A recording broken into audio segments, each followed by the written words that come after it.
About a month ago, I beat Pokemon Gold using only Ash's Johto team, and well, it was definitely a challenge, but not quite enough of a challenge. So today, I'm going to be trying to beat Pokemon Gold with Ash's team again, but this time, I'm going to be hardcore Nuzlocking it. If you don't know what a hardcore Nuzlocke is, it's basically just a Nuzlocke, so if a Pokemon faints, I can't use it in battle, but also with a level cap set to the gym leader's highest level. Oh yeah, and if you're wondering about the first encounter per route rule, well, I kind of can't do anything about that since all of his Pokemon are in different routes, so I'm just gonna let myself use any Pokemon he caught in Johto. Well, that doesn't sound too bad, right? Well, here's every Pokemon that Ash caught in Johto, and that's not a lot of Pokemon. Actually, scratch that, that's not a lot of good Pokemon. Unlike the Fire Red Nuzlocke I did, here my good options are severely limited. I'll need to play extremely carefully if I want to win. I think that the main game will be maybe fine, and maybe I can beat Red if I play well enough, but I can say with 100% certainty that this will not be deathless. Well, let's do this.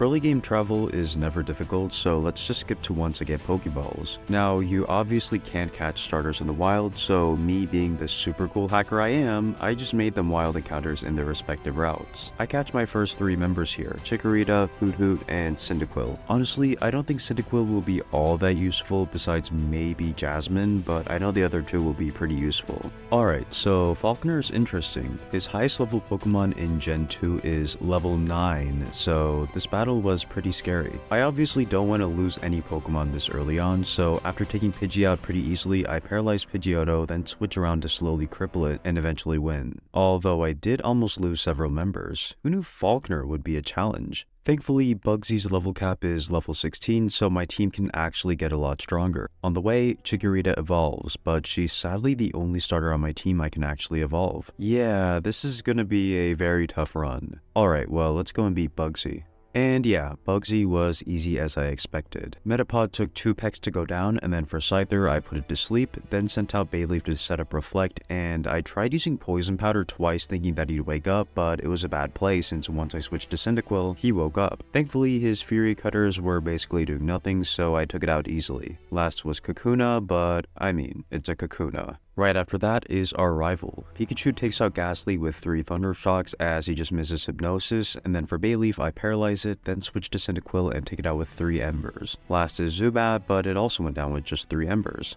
And now I can catch my next team member, Heracross, who is sadly going to be less useful than you may think. You see, while he does have a base 125 attack stat, which is really good, this is its move pool. Oh god. Yeah, that's not very good. We don't get Mega Horn until post-game, and our best fighting type move before reversal is Rock Smash, which is base 20 power. I'm so happy. Also shortly after, I catch a Totodile right before Goldenrod City. I don't think I'm going to use him for the Whitney battle, but seeing how well he did in my original Gold video, I think he'll be pretty useful, especially for Lance. Basically, the entire objective for this run is to just keep Bayleaf and Totodile alive for Lance. If you've seen my original Gold video, you'll know why. Okay, let's pray that Whitney doesn't cause any deaths. So yeah, I was really scared for the Whitney fight, which was reasonable. I decided to lead with Pikachu, and I thankfully got past Clefairy without taking too much damage. But now here's the real beast, Miltank. My strategy is to paralyze it, then switch to Bayleaf and set up Reflect, and then just spam Mud Slap and slowly whittle it down with the Razor Leaves. So basically, my plan is to ensure that she can never hit me by cheesing the entire fight. Yeah,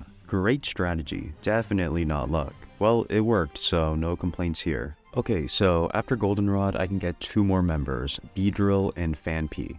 Since Ash caught Phanpy around Route 42, I just made it an encounter there. However, I honestly don't think I'll be using it at all. I mean, this thing has a terrible move pool. It can't even learn Dig in this generation, which just makes no sense. As for Beedrill, well, its move pool is pretty terrible. I'll probably just save it for later on as it might be a little useful, but I don't know. Well, in the meantime, I'll need to get Totodile to at least level 20 so that it learns Bite, which I'll absolutely need for the Morty battle. I still need to periodically remind myself that I can't just play recklessly since if a member faints, it's gone for the entire run, and I only have 9 Pokemon I can ever use.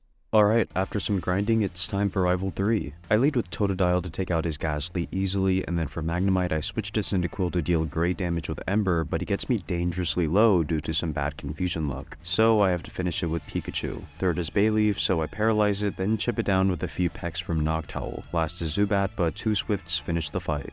I'm not gonna lie, I was honestly more scared about the Morty fight than Whitney. His Gengar uses Hypnosis and Dream Eater, which will definitely sweep my team if it hits. I get past Ghastly and Haunter easily, and then for Gengar, I use Noctowl to put him to sleep as he misses Hypnosis, then use Totodile to deal good damage. Unfortunately, right before I can get the finishing blow, he wakes up and puts me to sleep. I have to switch back to Noctowl and put him to sleep again, then use Peck. Last is the second Haunter, but he just uses a bunch of random moves for some reason. Thank God his accuracy luck was bad. While I'm grinding in the lighthouse, I think it's a good time to talk about the road ahead, as well as a minor quirk we're gonna have. You see, Johto is the only region where a later gym leader is lower leveled than an earlier one. In this case, Price's level cap is 31, whereas Jasmine's is level 35. What this means is that once I beat Chuck, we're gonna have to go straight to Price. Well, after the Rocket Hideout, that is. I might actually have to be underleveled for Chuck for this reason. I mean, it shouldn't really matter since he's usually a joke. Alright, I'll come back once I've caught up in levels.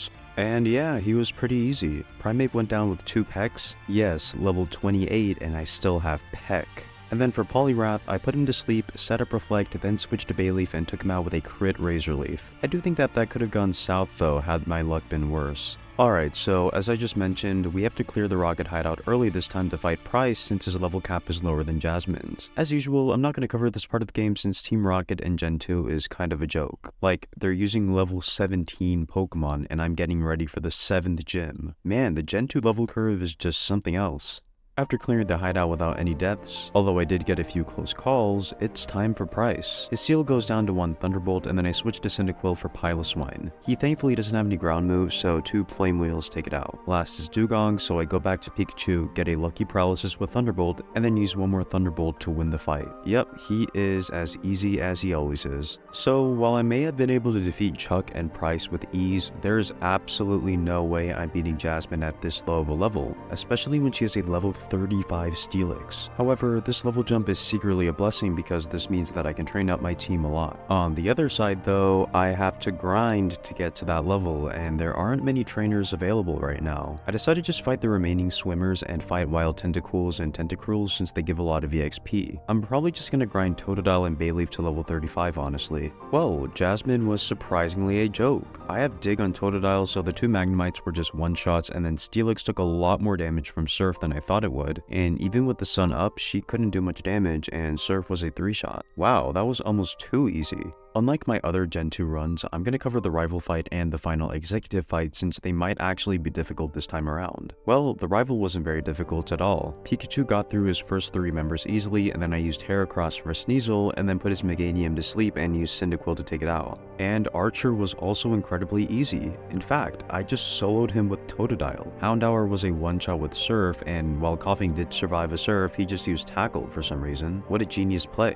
And then finally, his Houndoom did survive a Surf as well and poisoned me with Smog, but I mean, he really can't do anything. Wow, even in a hardcore Nuzlocke, there's still a joke. But what I'm sure won't be a joke is the final stretch of the main game. You all know how bad the levels spike towards the end, and I'm fully prepared to lose my first few team members. Claire's strongest Pokemon is level 41, so I think I'm gonna have to get my team close to that level cap to stand a chance. For Claire, I decided to bring Beedrill onto the team for this battle for the very first time. He's probably not going to be fighting in the league, but his Sludge Bombs do good damage to her 3 Dragonair, so I was able to get to Kingdra with all of my members still alive, although I did get pretty low. I put it to sleep, then chipped it down slowly with Heracross. I'm surprised, all 8 gyms without any deaths, but I have a feeling it's not going to stay this way for very long. And on the route south of Blackthorn, I catch a Larvitar. In the anime, Ash hatched it on Route 45, so I decided to make an encounter here, and also because I seriously doubt Lance will be possible otherwise. Alright, on to the Elite Four. Before I can do that though, we have the final rival battle. He leads with Sneasel, so I just use one Rock Smash to take it out. Second is Golbat, so I switch to Pikachu and take it out with a crit Thunderbolt. For Magneton, I switch to Larvitar, and of course I accidentally use Rock Slide first, because it's not me without misclicking at least once. But I do take it out on the next turn. Next is Meganium, but he sets up Reflect, making Noctowl's Fly not do very much, and I actually almost lose Noctowl because of Reflect. Last is Haunter, so I switch to Totodile thinking that I'd be able to finish it with Bite, but I hit myself twice with Confusion, which is just fantastic. Thankfully, Pikachu still had just enough health to survive a hit and use Thunderbolt to win this fight. That was a little too close for comfort. Okay, so we have a bit of a problem. As you just saw, this team is really weak. Like, really weak. Unfortunately, Hardcore Nuzlocke rules state that my team's levels can only be as high as the final Elite Four member's ace. In this case, that is Karen's Houndoom at level 47. So, I don't know. This is gonna be really rough. Well, here goes nothing, I guess. First is Will. I lead with Pikachu to one-shot his first Johto with Thunderbolt. For Jinx, I switch to Heracross and take it out with Strength. Third is his second Johto, so I switch back to Pikachu, but he confuses me. I think that I can survive a Psychic, so I just take the risk and I hit with Thunderbolt. Well, that's good.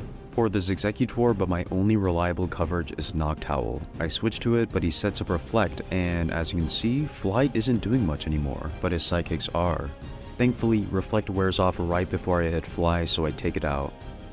Last is Slowbro, but he just spammed Curse for some reason, so Bayleaf was able to take it out with a few Razor Leaves. Not gonna lie, I could have played way better that fight. Second is Koga, and I swept his entire team with just Larvitar. Oh well, that was easier than I expected. I looked out and I got Hidden Power Fire on it, which makes Cyndaquil pretty useless. Well, maybe excluding Blue. I'm scared for Bruno though, I don't know if we can win.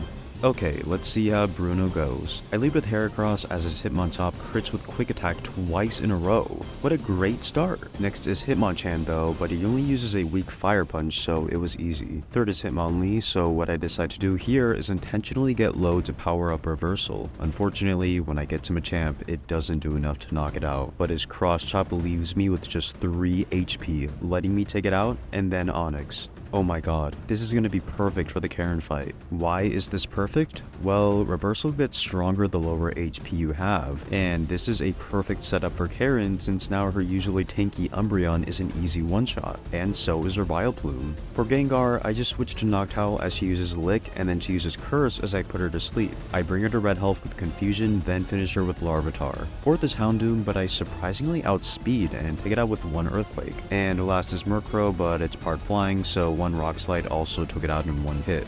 Wow, the entire Elite Four with 0 deaths. But how will Lance go? Well, I'll be honest, I was seriously prepared to lose right there and then, but before fighting him, I came up with a plan. Pikachu one-shots Gyarados obviously, but then for his first Dragonite, I have to sacrifice Pikachu in order to paralyze it so that Totodile can outspeed. But I was able to get in some damage before fainting. This lets Totodile finish it off with an Ice Punch, and then for his second Dragonite, I have to take a huge Hyper Beam before two-shotting it with Ice Punch.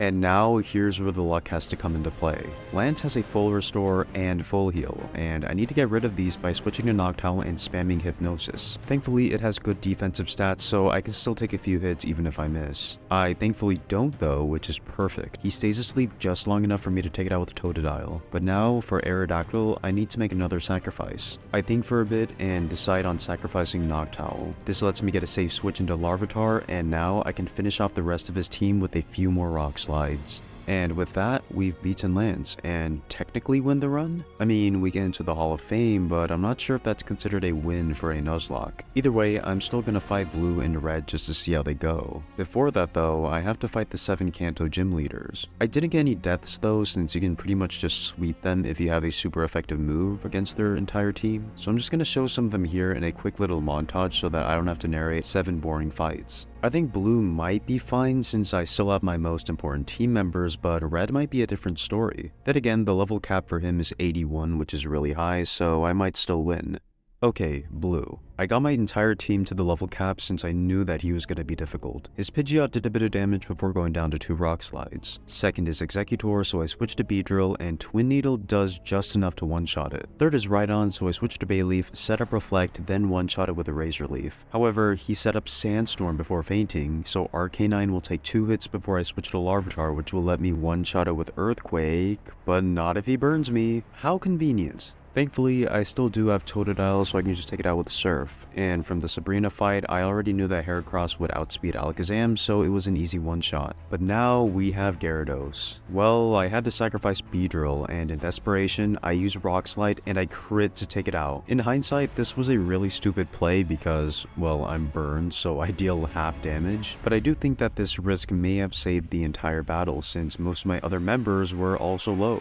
Okay, well, let's see how red goes. And by the way, yes, I did use rare candies to get the team up to level 81 since there's literally no way I'd be able to get the entire team this high by grinding. So Pikachu goes down in one hit obviously, and then Venusaur, oh, it also goes down in one hit. Okay, that's interesting. I switched to Larvitar for Charizard and he can't really do much to me, so I just take it out with one Rock Slide. And now we have Espeon, and I brought Phanpy specifically for this. I'm sorry, but you played a big role in this fight. I can now safely go back to Heracross, and even with Reflect set up, it's still a one-shot. For Snorlax, I keep Heracross in and chip it down a bit to intentionally let it bring me to low health and also to run Reflect out. I did play a little risky here as I got down to 11 HP, but now this is perfect. Reversal is now a 150 base power fighting move, and that lets me finish Snorlax and then also easily destroy Blastoise in one hit. And that's it. I beat a Pokemon Gold Hardcore Nuzlocke using only Ash's terrible Johto team. I have to say, this definitely had me really scared at some points, especially the Lance fight since I had to be underleveled for that one. Even though I made a lot of bad plays, a lot of this run ended up being pretty easy. I mean, to be fair, even with a limited team, this still is just Gen 2, so yeah. I'm really surprised at how much of a joke Red was though. Anyway, if you enjoyed, make sure to subscribe. I love doing these kinds of challenges and it would really mean a lot. Well, thanks for sticking to the end, and I'll see you all later.